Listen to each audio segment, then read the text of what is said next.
Hey, Gus, you're in the hot seat. There we go. There we go. Hey, I wanted to, you've been here a couple of years now, and I'm sure you got to know Devo pretty well. And first of all, can you imagine another player calling timeout that Eric wouldn't, go ballistic on? No, he probably takes the cake for that one.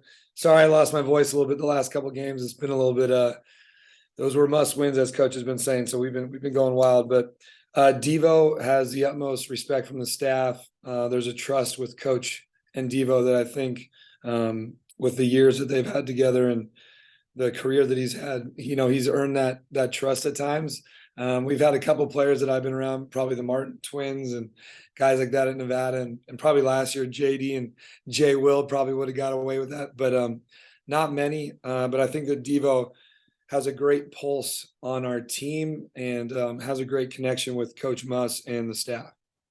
And then he's always been an elite defensive player. He's always gone to the hole hard. Always been a good rebounder. Hadn't been the greatest jump shooter, but the last 5 games he's been pretty consistent with it. Whether it's a mid range or a three, getting his feet set. Just what do y'all thought about that? And how big a plus is that with all the other stuff he does?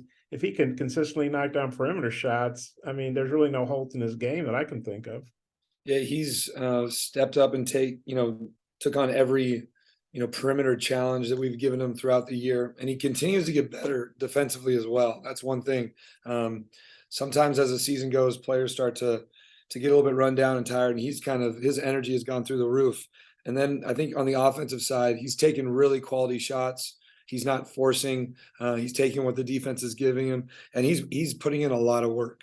Like I said, his energy throughout the year is continuing to get better and better, and his work ethic, extra shooting on his own. I mean, I've walked in here multiple times and the lights are kind of dimmed and he's in there zoned in shooting, with a GA or a manager or by himself on the shooting machine. So it's really a credit to him. And then, taking the coaching, shot selection, taking the right time, right shot. I might have a couple more. If time allows, I'll turn it back to Mike. Thanks, Scotty?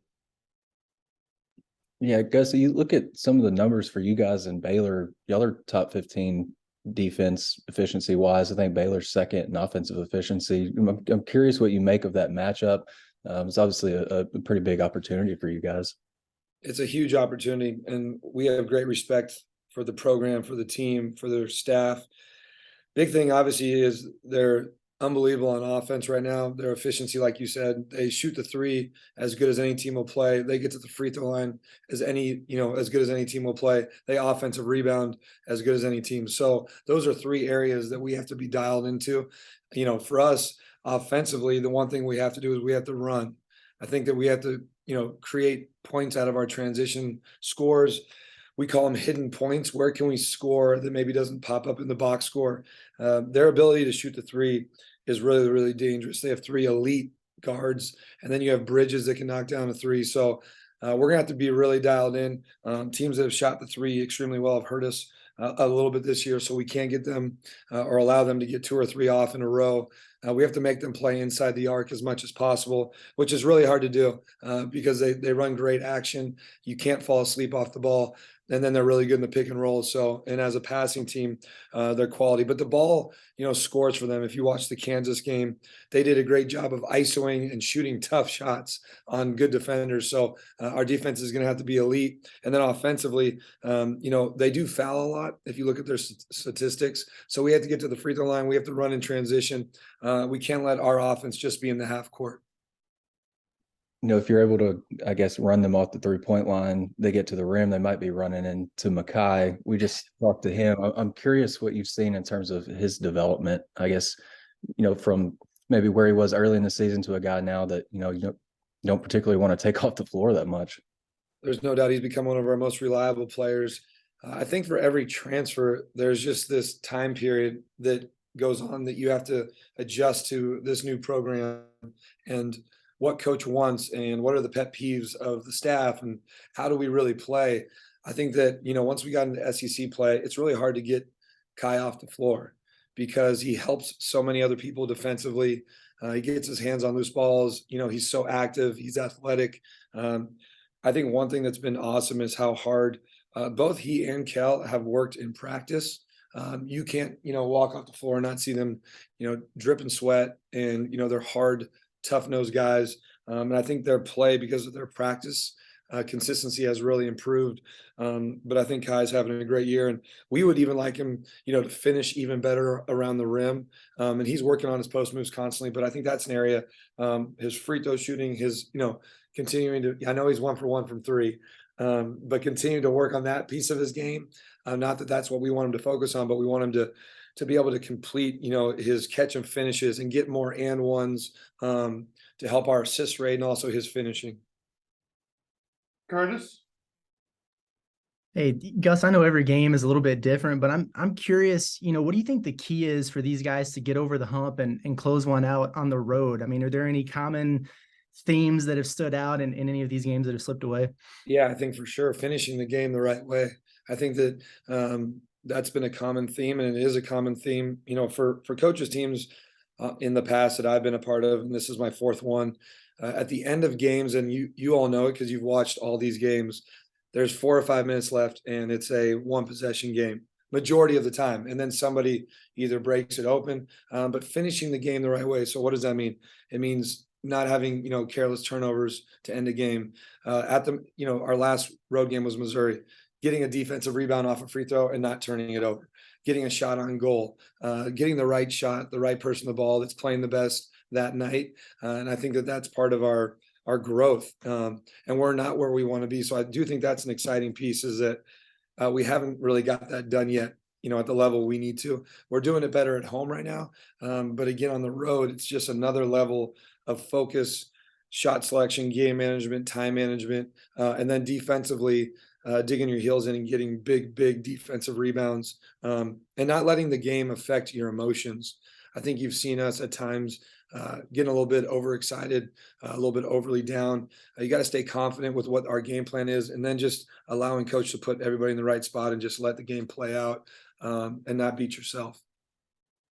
And, several times throughout the course of the year, Muss has mentioned maybe the unique or different challenges with this particular group being as young and new as it is, maybe compared to previous years. I'm just curious, how has that impacted your role on the staff this season? I mean, are you spending more time and focus on anything in particular, or is it just kind of status quo?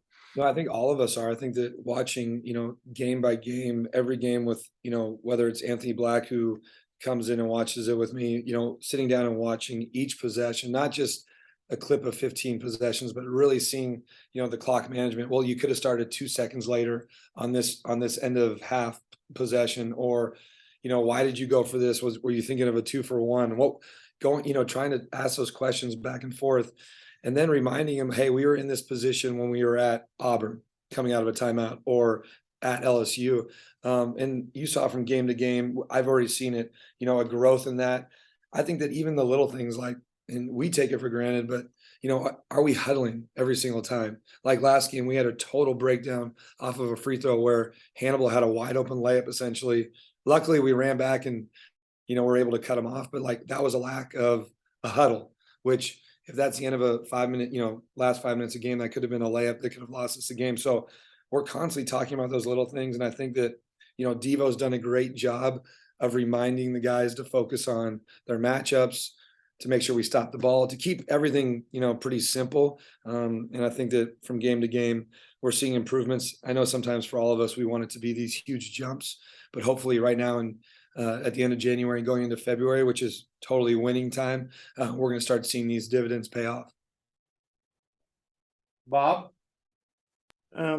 Hey, Gus, obviously you guys went through a rough stretch, 4 straight losses, now Yeah. a couple good wins at home. And Makai was saying team's pretty confident. Kind of what, from the coaching staff's perspective, kind of what's the team's mindset going to Baylor, which obviously, is a very hard place to win.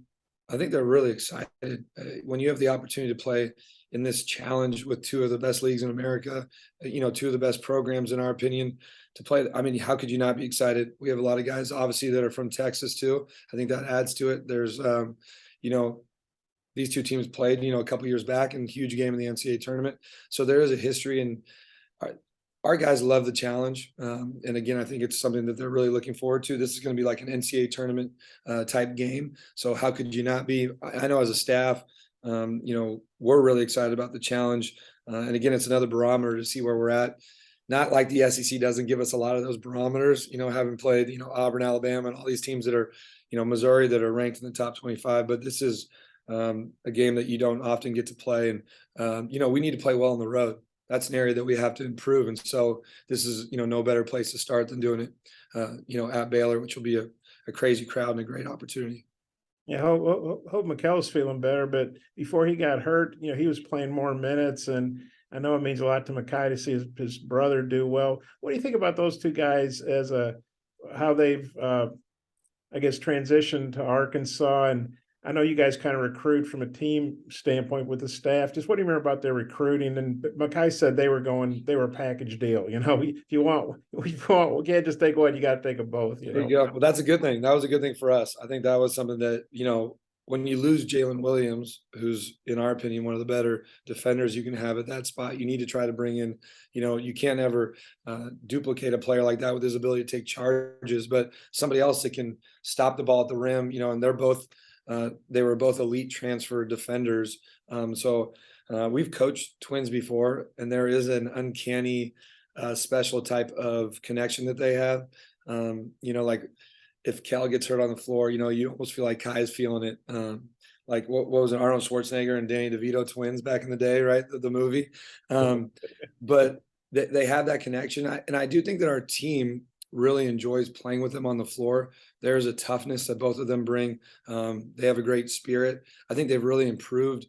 And the big thing is that they're really bought into trying to do the things that we want them to do, which is a lot of hard work. They're in a lot of pick and rolls every game. They're having to slide their feet and help multiple players, but they've really improved, very coachable. And the one thing that you cannot deny is they have an extremely hard work ethic. And so, I know the fans are liking how hard they're playing. We just want to continue to have the consistency from both of them. And again, foul trouble is also something that they have to stay out of. Baylor's got a lot of good players everywhere, but those three guards especially, they're three stars, I guess, Cryer and George and Flagler. What would you say about those guys, and kind of what's the scouting report on them from your all's perspective? Shoot, if all three of us, Scotty, Curtis, you, Bob, we went out to a court without any defenders out there and tried to shoot the three like they do, it'd be really hard to do without anybody on the floor guarding us. They are extremely talented, and it's not often that you have great 3-point shooters, very good free throw shooters.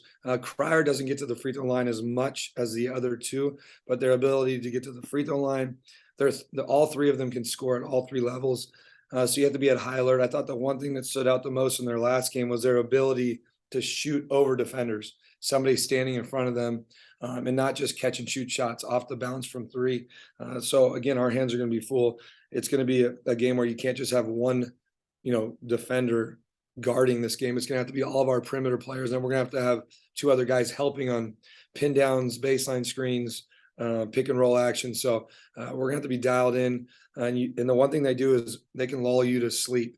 They have a lot of motion to get into their main action, and we can't fall asleep off the ball. It's a good thing that the twins are taller than Danny DeVito. Yeah, that was something we definitely looked at in the when we were recruiting, and we needed a little bit more size than good old DeVito. Okay, thanks. Yep. Thanks, Gus. Appreciate your time. Thanks, guys.